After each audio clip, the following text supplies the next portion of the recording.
కార్తీక పురాణం 13వ రోజు. కార్తీక పురాణం 13వ అధ్యాయము. కన్యాదాన ఫలము. ఓ జనక చక్రవర్తి, కార్తీక మాసములో ఇంకను విధిగా చేయవలసిన ధర్మములు చాలా ఉన్నవి. వాటిని వివరించెదను. సావధానుడివై ఆలకింపుము. కార్తీక మాసములో నదీ స్నానము ముఖ్యము. దానికంటే ఒక పేద బ్రాహ్మణుని కుమారునకు ఉపనయనము చేయుట ముఖ్యము. ఒకవేళ ఉపనయనము అగు ఖర్చు అంతయు భరింపశక్యము కానప్పుడు మంత్రాక్షతలు, దక్షిణ తాంబూలాది సంభావనలతో తృప్తిపరచినను ఫలము కలుగును. ఈ విధముగా ఒక పేద బ్రాహ్మణుని బాలునికి ఉపనయనము చేసిన ఎడల ఎంతటి మహాపాపములు చేసి ఉన్ననో ఆ పాపములన్నీ పోవును. ఎన్ని నూతులు తటాకములు త్రవ్వించినను పై చెప్పినట్లుగా ఒక బ్రాహ్మణ బాలునికి ఉపనయనము చేసినందువలన వచ్చు ఫలమునకు సరితూగవు. అంతకన్నా ముఖ్యమైనది కన్యాదానము.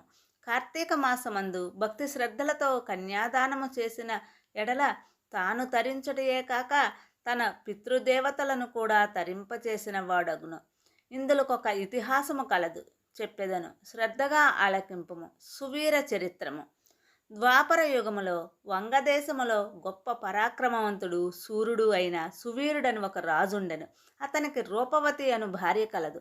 ఒకసారి సువీరుడు శత్రురాజులచే ఓడింపబడిన వాడై భార్యతో అరణ్యమునకు పారిపోయి ధనహీనుడై నర్మదా నదీ తీరమందొక పర్ణశాలను నిర్మించుకొని కందమూల ఫలాదులను భక్షించుచు కాలము గడుపుచుండెను.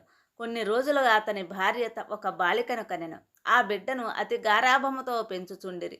క్షత్రియ వంశమందు జన్మించిన ఆ బాలికను ఆహారాది సదుపాయములు సరిగా లేకపోయినప్పటికీ శుక్లపక్ష చంద్రుని వలె దినదినాభివృద్ధి నొందుచు అతి గారాభముతో పెరుగుచుండెను. ఆమె చూచువారలకు కనుల పండువగా ముద్దులొలుకు మాటలతో చాలా ముచ్చటగా ఉండెను. దినములు గడిచిన కొలది బాలికకు నిండు యవ్వన దశ వచ్చెను. ఒక దినము వానప్రస్థుని కుమారుడు ఆ బాలికను గాంచి ఆమె అందచందములకు పరవశుడై ఆ బాలికను తనకిచ్చి పెండ్లి చేయమని ఆ రాజును కోరెను. అందులకు ఆ రాజు, ఓ మునిపుత్ర, ప్రస్తుతము నేను కడు భేదస్థితిలో ఉన్నాను. అష్టదరిద్రములు అనుభవించుచున్నాను.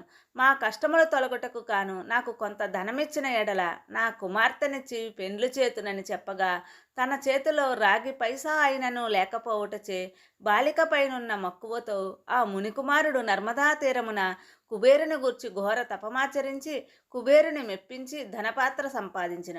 రాజు ఆ పాత్రను పుచ్చుకొని సంతోషించి తన కుమార్తెను మునికుమారునికిచ్చి పెండ్లి చేసి నూతన దంపతులను ఇద్దరిని అత్తవారింటికి పంపెను.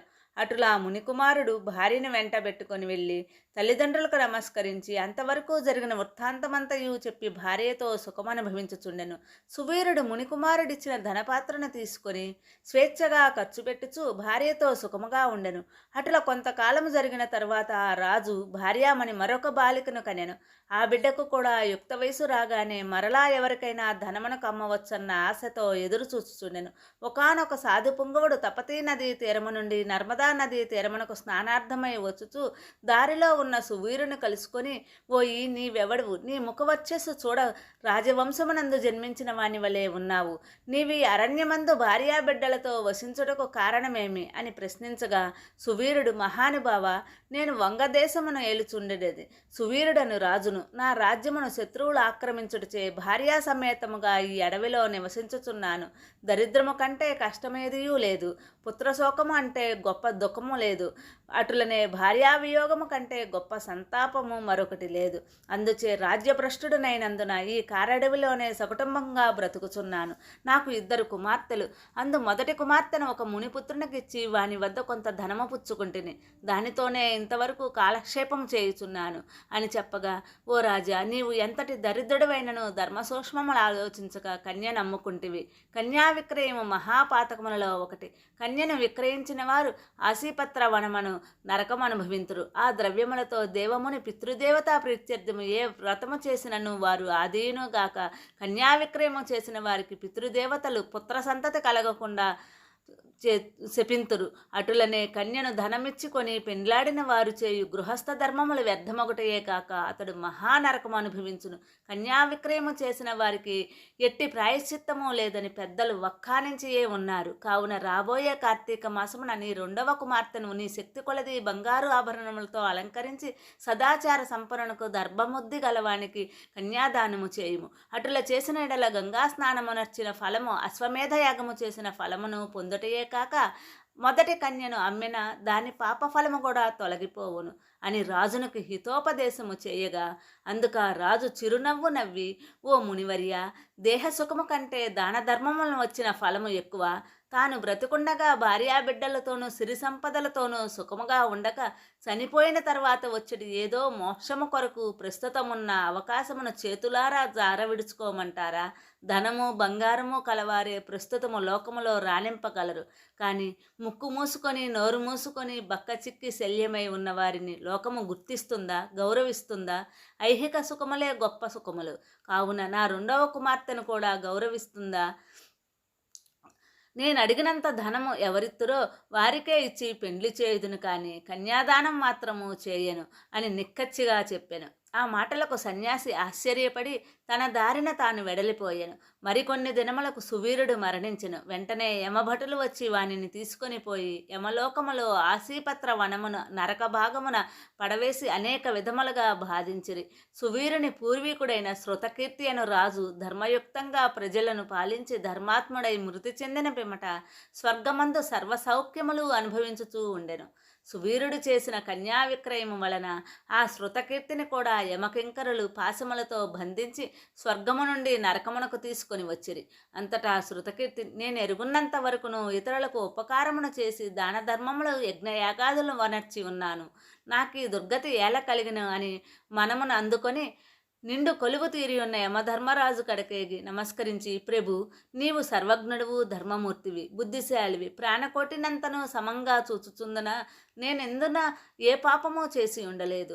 నన్ను స్వర్గలోకము నుండి నరకమునకు తోడ్కొని వచ్చుటకు కారణమేమి, సెలవు ఇవ్వండి అని ప్రాధేయపడెను. అంత యమధర్మరాజు శృతకీర్తిని గాంచి, శృతకీర్తి, నీవు సర్వజ్ఞుడువు, న్యాయమూర్తివి, ధర్మమూర్తివి, బుద్ధిశాలివి, ప్రాణకోటినంతను సమంగా చూచుచుందవు. నీవు ఎటువంటి దురాచారములు చేసి ఉండలేదు.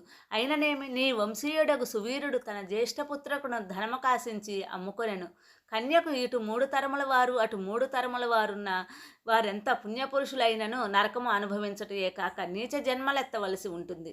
నీవు పుణ్యాత్ముడనియు ధర్మాత్ముడనియు నేను ఎరుగుదును. కావున నీకొక ఉపాయము చెప్పెదను. నీ వంశీయుడగు సువీరునకు మరి ఒక కుమార్తె కలదు. ఆమె నర్మదా నదీ తీరమున తన తల్లి వద్ద పెరుగుచున్నది. నా ఆశీర్వాదం వలన నీవు మానవ శరీరము దాల్చి అచటకు పోయి ఆ కన్యను వేద పండితుడను శీలవంతుడగు ఒక విప్రునకు కార్తీక మాసమున సాలంకృతముగా కన్యాదానము చేయించుము.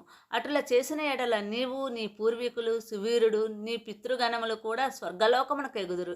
కార్తీక మాసంలో సాలంకృత కన్యాదానము చేసినవాడు మహాపుణ్యాత్ముడగును. పుత్రికా సంతానము లేనివారు తన ద్రవ్యములతో కన్యాదానము చేసినను లేక విధి విధానముగా ఆబోతునకు వివాహమునర్చినను కన్యాదాన ఫలమబ్బును. కనుక నీవు వెంటనే భూలోకమునకేగి నేను తెలిసినట్ల చేసితేనే ఆ ధర్మకార్యం వలన నీ పితృగణము తరింతురు. పోయి రమ్మని పలికెను. శృతకీర్తి యమునకు నమస్కరించి సెలవు తీసుకొని నర్మదా నదీ తీరమున ఒక పర్ణశాల కుటీరములో నివసించుచున్న సువీరుని భార్యను కుమార్తెను చూచి సంతోషపడి ఆమెతో యావత్తు విషయములు వివరించి కార్తీక మాసమున సువీరుని రెండో కుమార్తెకు సాలంకృత కన్యాదాన వివాహము చేసెను. అటుల కన్యాదానము చేయటం వలన సువీరుడు కూడా పాప విముక్తుడై స్వర్గలోకములో ఉన్న పితృదేవతలను కలుసుకొనెను. కన్యాదానము వలన మహాపాపములు కూడా నాశనమగును. వివాహ విషయములో వారికి మాట సహాయము చేసినను పుణ్యము కలుగును. కార్తీక మాసమున కన్యాదానము చేయు వలెనని దీక్షభూని ఆచరించిన వాడు విష్ణు సాన్నిధ్యము పొందును. శక్తి కలిగి ఉండి ఉదాసీనత చూపువాడు శాశ్వత నరకమునకేగును. ఇట్లు స్కాంద పురాణాంతర్గత వశిష్ఠ ప్రోక్త కార్తీక మహత్యమందలి త్రయోదశాధ్యాయము 13వ రోజు పారాయణము సమాప్తము. ఈ కార్తీక మాస కథలు నచ్చినట్లయితే మా ఛానల్ని సబ్స్క్రైబ్ చేసి ప్రోత్సహించండి.